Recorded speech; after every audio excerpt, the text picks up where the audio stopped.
প্রকৃতির এক অপরূপ লীলাভূমি বান্দরবান। বৈচিত্র্যময় সংস্কৃতি আর আকাশ ছোঁয়া পাহাড়ের এই জনপদ যেন শিল্পীর তুলিতে আঁকা। বাংলাদেশের দক্ষিণ পূর্বাঞ্চলে এই পাহাড়ি জনপদ মেঘ যেন অবলীলায় ধরা দেয়।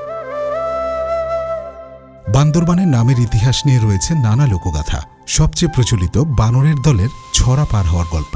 মারমা ভাষায় মেয়ক অর্থ বানর আর ছি অর্থ বাঁধ। বৃষ্টির দিনে ছড়ার পানি বেড়ে গেলে বানরের দল একে অপরকে ধরে সারিবদ্ধভাবে পার হতো। সেই মেয়ক ছি ছড়া থেকেই আজকের এই বান্দরবান জনপদ। বান্দরবানের ইতিহাসের সাথে ওতপ্রোতভাবে জড়িয়ে আছে বোমাং সার্কেল। ১৯০০ সালের চিটাগাং হিল ট্র্যাক্স রেগুলেশন অনুযায়ী এই এলাকা ছিল বোমাং রাজার শাসনাধীন।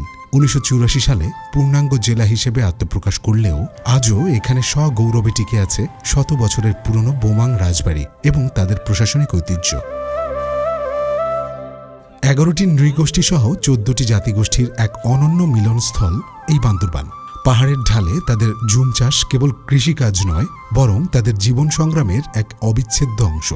জুমের ধান, ভুট্টা আর বিন্নি চালের পিঠার গন্ধে আজও আদিম ও অকৃত্রিম ঘ্রাণ লেগে থাকে প্রতিটি পাহাড়ি পাড়ায়।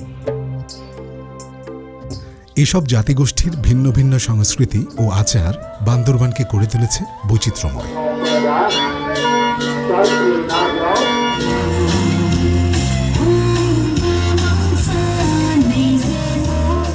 বান্দরবানকে বলা হয় বাংলাদেশের ছাদ। দেশের সর্বোচ্চ পর্বতশৃঙ্গ তাজিনডং আর কেওক্রাডংয়ের বুক চিরে রয়েছে অগণিত ঝর্ণার অপূর্ব ধারা। জাদিপাই, নাফাখুম আর অমিয়কুমের শীতল জলধারা পর্যটকদের ক্লান্তি মুছে দেয় নিমেষেই। আর সাঙ্গু ও মাতামুহুরী নদী বয়ে চলে পাহাড়ি আঁকাবাঁকা পথে আপন ছন্দে। এখানেই রয়েছে দেশের উঁচুতম সড়কপথ। আধ্যাত্মিক প্রশান্তির জন্য রয়েছে স্বর্ণ মন্দির। অন্যদিকে রহস্যপ্রেমীদের জন্য বগালেকের স্বচ্ছ নীল জল আজও বিস্ময়কর। রয়েছে আলীর গুহা। আর পর্যটকদের কাছে বান্দরবান মানেই মেঘের সাগরে অবগাহন। পাহাড়ের চূড়ায় মেঘের ভেলা আর পাহাড়ি মানুষের অকৃত্রিম আতিথেয়তা ও সাম্প্রদায়িক সম্প্রীতি বান্দরবানকে করেছে অনন্য।